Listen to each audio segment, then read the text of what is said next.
Welcome to Mr. Evil, the most terrifying corner on YouTube, where secrets and unsolved cases hide in the dark. Here we dive into the world of puzzles and brutal murders and bloody crimes, where we reveal the most horrifying cases and the latest investigations without leaving any terrifying details undiscovered. Get ready for the journey through the most evil aspects of our world, where deadly secrets await to be revealed. Subscribe now and join us in uncovering the secrets hidden in the dark, and don't miss a moment of this terrifying journey through the shadows. What if the stories you tell around the campfire are more than just stories? What if they are warnings of the dangers that lurk in the shadows, waiting for the unwary to stumble into their traps? What if you are the next victim of a curse that has haunted a house for generations, and no one can hear your screams? This is the story of Sarah and her friends, who dared to explore the abandoned house on Willow Street and discovered the horrifying truth behind the legend. This is the story of how they faced their worst nightmares and how they tried to survive the night of terror. This is the story of the house that kills. Sarah loved horror stories. Ever since she was a little girl, she had been fascinated by tales of ghosts, monsters, and haunted places.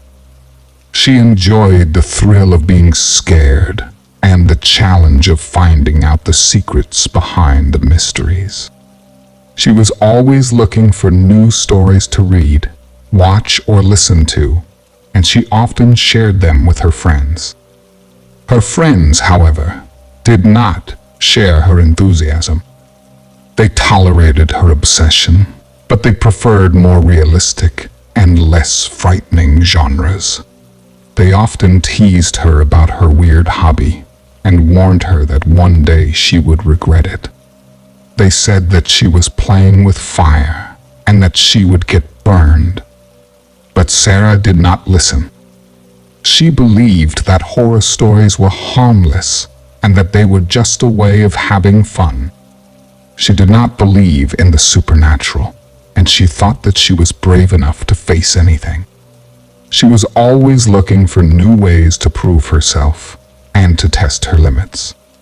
That's why, on a quiet evening in the small town of Willow Creek, she suggested that they visit the abandoned house at the end of Willow Street, rumored to be haunted. She had heard many stories about the house, and she was curious to see it for herself. She said that it would be a great adventure and that they would have nothing to fear. Her friends, however, were not so eager. They had also heard the stories, and they were afraid of what they might find. They said that the house was dangerous and that they should stay away from it. They said that it was not worth the risk and that they should find something else to do. But Sarah was persistent. She said that they were being cowards and that they should not let some silly rumors scare them. She said that it was a once-in-a-lifetime opportunity and that they would regret it if they missed it. She said that it would be fun. She managed to convince them, one by one, to join her. She said that they would stick together and that they would be safe. She said that they would only stay for a little while and that they would leave if anything went wrong. She said that they would have nothing to worry about. She was wrong. The group consisted of 6 friends: Sarah, the leader and the instigator; Jake, her boyfriend and the jock; Lisa, her best friend and the cheerleader; Matt, Lisa's boyfriend and the nerd; Amy, the shy and quiet one; and Ryan, the prankster and the comic relief. They had known each other since childhood, and they were inseparable. They had gone through many ups and downs together, and they trusted each other. They met at the edge of town, where they parked their cars and grabbed their flashlights. They walked along the deserted road, chatting and joking, trying to lighten the mood. They reached the end of Willow Street, where the house stood. The house was a large two-story building with a pointed roof and a porch. It looked old and neglected, with peeling paint and broken windows. It was surrounded by a rusty fence and a sign that read, "No trespassing." It was covered in ivy and weeds, and it seemed to blend in with the darkness. The house was silent and still, but it seemed to have a life of its own. It seemed to watch them with a sinister gaze, and to whisper with a menacing voice. It seemed to beckon them with a twisted smile, and to lure them with a false promise. It seemed to have a secret, and to hide a horror. The house was evil. Sarah was the first to climb over the fence, followed by Jake. She walked towards the house, her flashlight shining on the door. She tried the knob and found it unlocked. She pushed the door open and stepped inside. She was followed by Lisa, Matt, Amy, and Ryan. They entered the house and looked around. They saw a large hall with a staircase leading to the upper floor. They saw a living room with a fireplace and a sofa. They saw a dining room with a table and chairs. They saw a kitchen with a stove and a fridge. They saw dust and cobwebs and signs of decay. They felt a chill in the air and a pressure in their chests. They felt a presence in the house and a sense of dread. They felt a curiosity in their minds and a temptation in their hearts. They felt a trap in the house and a danger in the night. They were in trouble. Sarah led the way, her heart pounding with excitement and apprehension. She wanted to explore the house and to find out its secrets. She wanted to see if the stories were true and to experience the thrill of the unknown. She wanted to have an adventure and to make a memory. She did not notice the changes in the house and the signs of trouble. She did not notice the shadows that moved and the whispers that grew louder. She did not notice the objects that shifted and the wind that blew stronger. She did not notice the doors that locked and the windows that sealed. She did not notice the trap that closed and the horror that began. As they ventured deeper into the house, strange phenomena began to occur. Objects moved on their own, and cold gusts of wind seemed to follow them. Sarah's friends grew increasingly uneasy, but she urged them to press on, eager to uncover the truth behind the ghostly rumors. In the dim light of the attic, they stumbled upon a hidden room concealed behind a tapestry. Inside, they found a collection of old photographs, each depicting a different family that had once lived in the house. But as they examined the images, they noticed a sinister figure lurking in the background, its eyes filled with malice.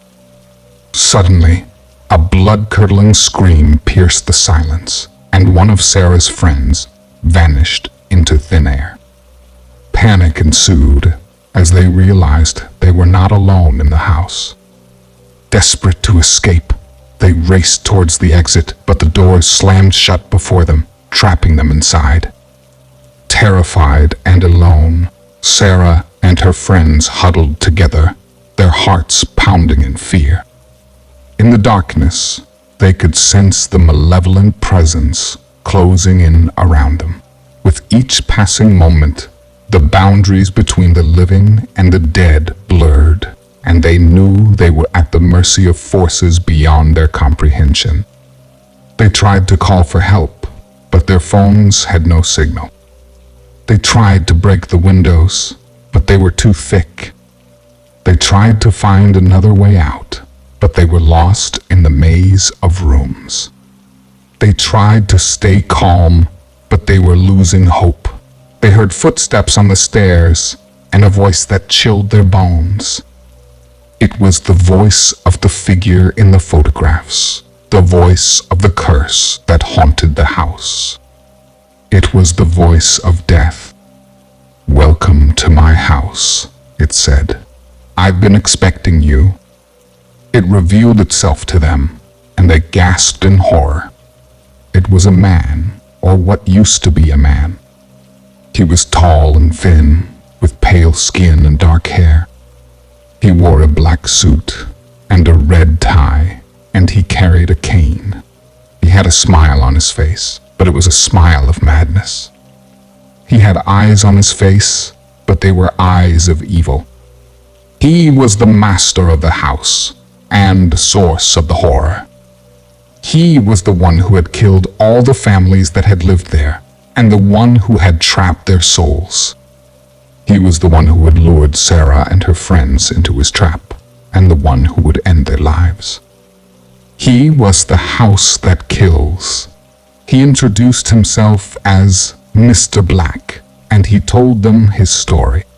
He said that he had been a wealthy and powerful businessman who had built the house as his mansion. He said that he had been obsessed with immortality, and that he had made a deal with the devil. He said that he had sacrificed his family and his servants, and that he had gained eternal life.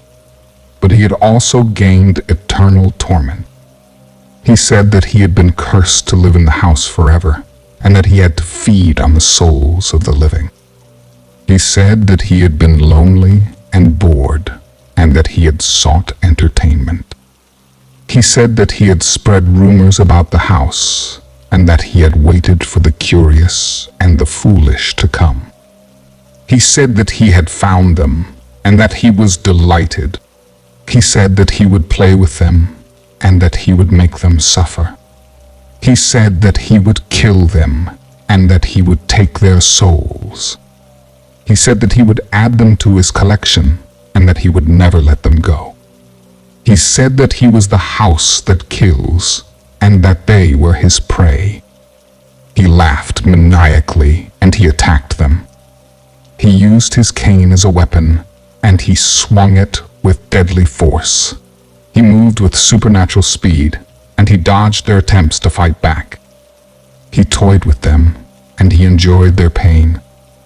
He killed them, one by one, and he took their souls. He killed Ryan, and he took his humor. He killed Amy, and he took her innocence. He killed Matt, and he took his intelligence. He killed Lisa, and he took her beauty. He killed Jake, and he took his strength. He saved Sarah for last, and he took his time. He taunted her, and he mocked her. He blamed her, and he hated her. He said that she was the reason for their deaths, and that she should have listened to her friends. He said that she was the leader, and that she should have been smarter. He said that she was the instigator, and that she should have been more careful. He said that she was the house that kills, and that she was his prize. He killed her, and he took her soul. He killed her, and he took her courage. He killed her, and he took her curiosity. He killed her, and he took her love. He killed her, and he took her life. He was satisfied, and he smiled. He had fed, and he had fun. He had killed, and he had won. He had added 6 more souls to his collection, and he had increased his power. He had completed his game, and he had fulfilled his curse. He was the house that kills, and he was happy. He returned to his hidden room, and he hung the photographs of his victims on the wall. He looked at them, and he felt a surge of pride He had done it again, and he had done it well. He had proven himself, and he had shown his skill. He had conquered them, and he had made them his. He was the house that kills, and he was proud. He waited for the next day, and he prepared for the next night. He waited for the next rumor, and he prepared for the next trap. He waited for the next victim, and he prepared for the next kill. He waited for the next soul, and he prepared for the next thrill. He was the house that kills, and he was ready. To this day, the abandoned house on Willow Street remains a forbidden place, its haunted halls a testament to the horrors that lie hidden within. And though Sarah and her friends never returned, their screams still echo in the night, a chilling reminder of the price paid for curiosity in the face of the unknown. This is the story of Sarah and her friends, who dared to explore the abandoned house on Willow Street and discovered the horrifying truth behind the legend. This is the story of how they faced their worst nightmares and how they tried to survive the night of terror. This is the story of the house that kills. This is the end of the story. Thank you for joining us for this spine-tingling story. We hope you found it both thrilling and thought-provoking. If you enjoyed this video, please consider participating in our channel by subscribing, liking, and sharing it with your friends. Your support goes a long way in helping us create more engaging content for you. Goodbye, and may you always tread carefully in the world of the unknown.